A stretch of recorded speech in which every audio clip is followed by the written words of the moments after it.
Ready. Play. And about Section 12, I'm going to ask you a similar question as I did about Section 3.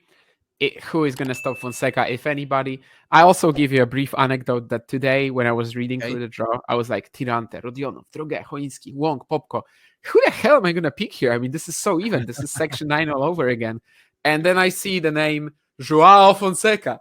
And also, by the way, you said number 11 was the Fonseca's babies or whatever. This is Fonseca's conquerors. Federico Agustin Gomez beat him last year. Dimitri Popko beat him last year. Jan Choinski beat him last year. He can actually play 3 players in a row who he might have to exact revenge on. And I think he's going to slap all of these players. He's going to say, get back in line, you mother... No. Well, what can I say? Fonseca clear-cut favorite. Although drawing Federico Gomez first round, it's a tough... If you ask me, it's a tough match, Yeah. Federico Agustin Gomez, they call him in Argentina the how do you say it? Like the bomb, not the bombardier. It's like the cannon guy, He's Okay. He's throwing cannons, with his serve, with his forehands, throwing bombs. He's an absolute bomb of a player, So I think it's a tough first round for Fonseca, and it's not like I wouldn't be surprised if he loses. Of course, I would be surprised because he's the clear favorite in this section. But I'm saying there would have been way softer draws for him than drawing Federico Gomez in the first round. If he takes him out, which I assume he will, then the draw, I think, opens up a little bit for him. Coleman Wong, Dimitri Popko, 2 players that are completely different in terms of in which stage of their careers they are at right now. But I don't think any of them are favorites, or we wouldn't thinking about any of them to qualify to the main draw. And then you have Tirante, Rodionov, Droge, and Choinski, very solid challenger players. None of them are outstanding to me. Maybe Rodionov, when he's having his best performances, but it's just Joao Fonseca. I love the name Joao Fonseca. He's too good, but it happens. I have to say, it happens that when you have such high expectations. I remember it happening to Medjedovic as well a couple of times. Not on the same level of hype, I have to say, but it happened to Medjedovic. Like everyone after the Next Gen Finals was counting on him to go through the qualifying draw last year in Australia, and he didn't. And it happens, and it might happen as well. Maybe Joao is a little bit fatigued after the huge efforts in Canberra, although none of his matches were very long matches or hard battles, and that's one thing that plays in his favor. But it could happen. Let's not say he's a lock. He's the main favorite. I think he would have been the main favorite in every single draw, but Gomez is a tough ask for me first round. Then if he's spectacular, if he whoops Gomez's ass, then I will say, then I would be very, very surprised if he doesn't make it, because for me, Gomez is his toughest ask in this section.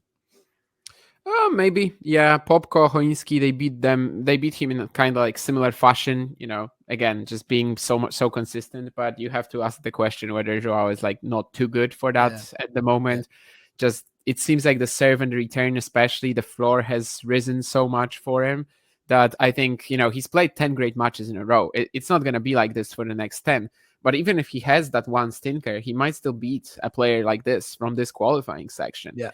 So I really like his chances. I understand what you say about Gomez, the peaking moment that he had in Italy last year. That was, the guy just, whatever the ball was, he would just smack it. He's a ball basher more or less. And it's a game that can also trouble anybody, basically. But everybody's going to pick Fonseca here. We either succeed or die together. And also to Arlie's question earlier about how far do you think Joao Fonseca can go in the Australian Open, even in the main draw? I think I would like to see something like what Mensik had last year. Mensik was coming off a Canberra final, not a title.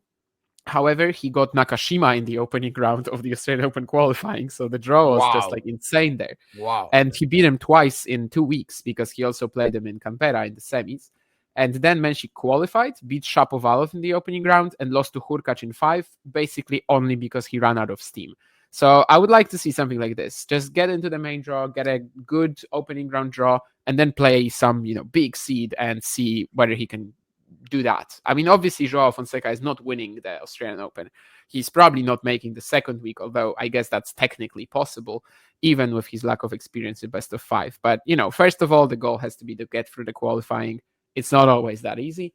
But at the moment, he's looking like a massive favorite in this section. And I very much agree with you that even when, before the draw was released, I was thinking, what would be the section where I'm not picking Fonseca? Yes. And there was no answer like this. Like literally whatever seed you threw at him, you threw at him, probably right now, Fonseca would be the favorite regardless.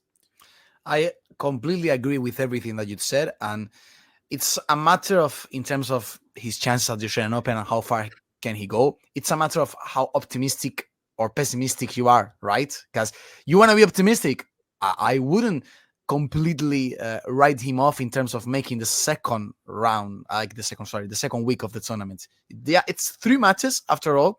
And if the draw kinds of opens up, maybe he gets it. But that's being optimistic, of course. That's being optimistic. If you want to be more of a realist, then I would say winning your first Grand Slam match here in Australia after qualifying is a feasible goal, and one he should be very happy if he reaches it. And I think it can happen. It also depends on who he draws in the first round. If he qualifies, let's not go that far. But for me, the main thing: qualify, get your first main Grand Slam win, and if you bow out against, I don't know, second round against, as you say, a Hurkacz or a Casper Ruud or a Andrei Rublev of sorts, then job well done. Another good tournament for your developmental phase. Yeah, and if you get one of these guys in the opening round and you go out, obviously nothing wrong with that either. As an unseeded player in the main draw, you have to play a seed in the opening 2 rounds. And yeah, I mean, it's going to be pretty random who he plays if he qualifies. But we know that everybody is picking him at the moment. Anyway, when it comes to Fonseca playing challengers, he is signed up for Queen Pair, but of course that is due to change. And I would assume that, the Golden Swing, he's going to hit it big. And if he gets enough points to be already 80, 70, then maybe he will only play like Estoril or something like this. There's also that 175 in the Dominican Republic now between Indian Wells and Miami. So maybe if he's ranked 80, 70, probably only the 175s, I would assume. But yeah, of course, it will depend on his results and how quickly he is in that top 100. If you enjoyed this video, make sure you hit that like button. Don't forget to subscribe and click that notification bell so you don't miss out on all things tennis.